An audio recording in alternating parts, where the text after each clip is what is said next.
I'm 14. I would probably spend at least 5 hours a night on the computer. I love Facebook, chatting, I take pictures and post them to friends. It's pretty fun. I've got like 500 friends. I play Minecraft, World of Warcraft. I used to play RuneScape. You can spend hours doing stuff in games. I spend most of my weekend playing, sometimes after school when I'm allowed. We're looking to hire employees that understand the digital world. We deal a lot with marketing and communication, and we're looking to bring in skills that can enhance our performance on the global stage. One of my biggest struggles in the classroom is keeping my students focused on what's happening in class and not on their mobile phone or laptop. I needed to do an assignment, but I couldn't find the right information. The teachers gave us some handouts, but I left them in my locker. I'll probably get a detention for not being organised. I'm part of a global network which looks at energy efficiency. I'm the only member from Australia, so all our meetings are online. I have to be up at 2 a.m. sometimes to be part of a web meeting that's based in the United States. A teacher caught me on Skype in class. I lost my laptop for the day. It was pretty annoying because all my work was on there. Then I had to start writing it out from the beginning. You have to be looking at what is on their screens all the time. I have a lot of trouble trusting students with computers.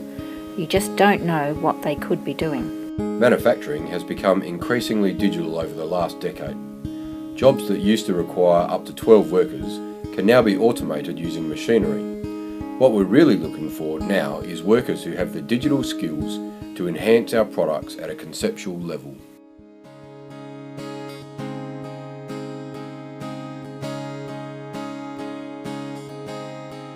With the advent of technology, digital devices are having an increasing effect on the way we communicate, the way we manage ourselves, the way we are entertained, the way we produce, the way we learn, and now our teaching pedagogies.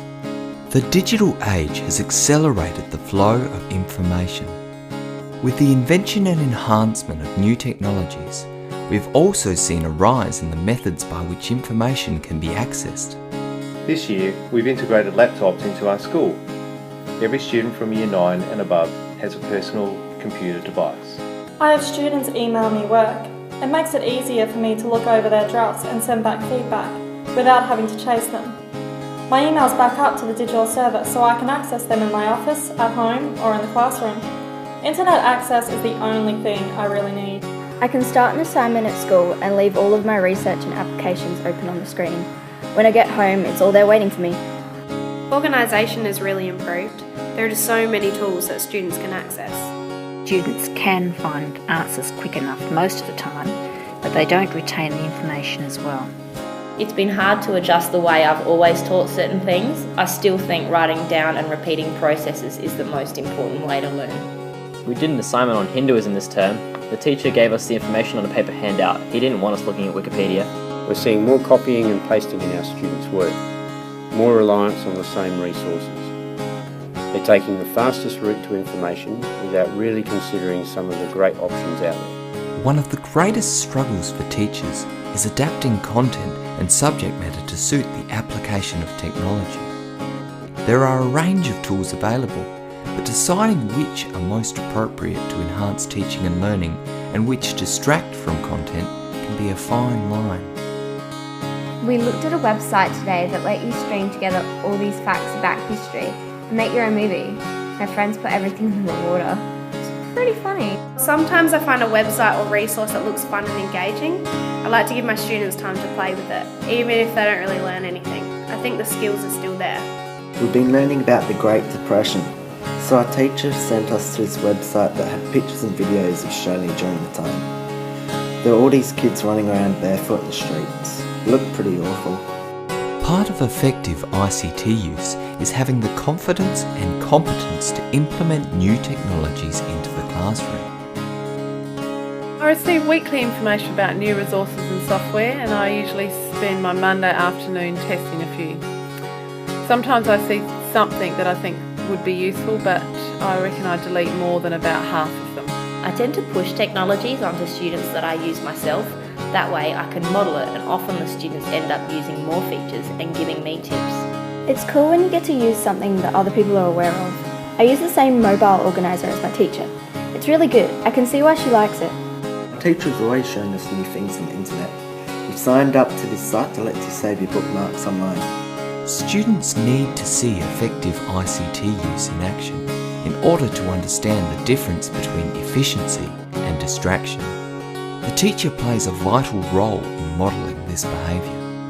I have to make sure my phone is off or on silent if I bring it into class. I find that students will be more distracted by their devices if I have mine in class. So my students often ask me for a good website or app to help them with an assignment, and I'm not really good on computers, so I usually just say to Google it. If you don't know how to find information, it can be really hard to get your work done.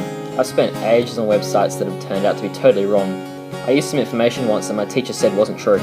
We all use this program in class that lets you see different examples of words in use. The teacher uses it sometimes with the class. It's really handy when you're not sure what a word means.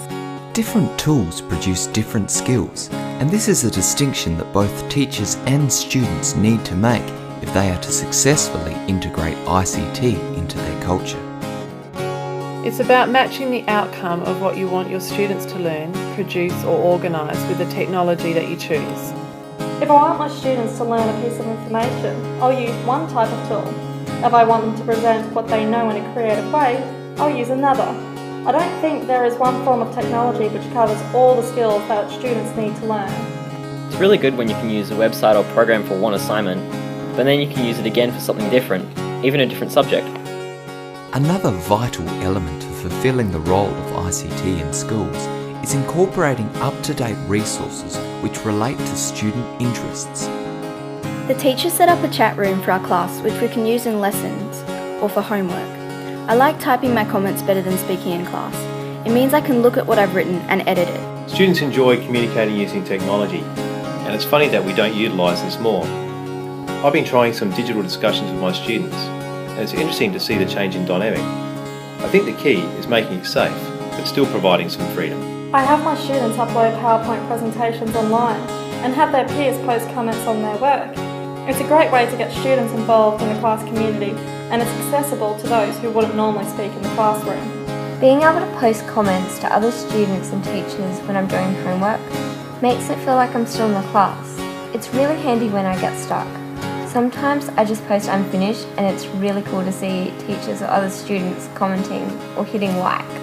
It is clear that the role of ICT in education is still in the process of finding its feet, but we can see that the benefits it has on the value of teaching and learning can be exceptional if utilised correctly. The key to progress is a willingness to embrace the digital age and take the time to invest in the enhancement of learning. While the process may be filled with trials and conflicts, bridging the gap between the interests of our students and their future needs to be the focus of schools.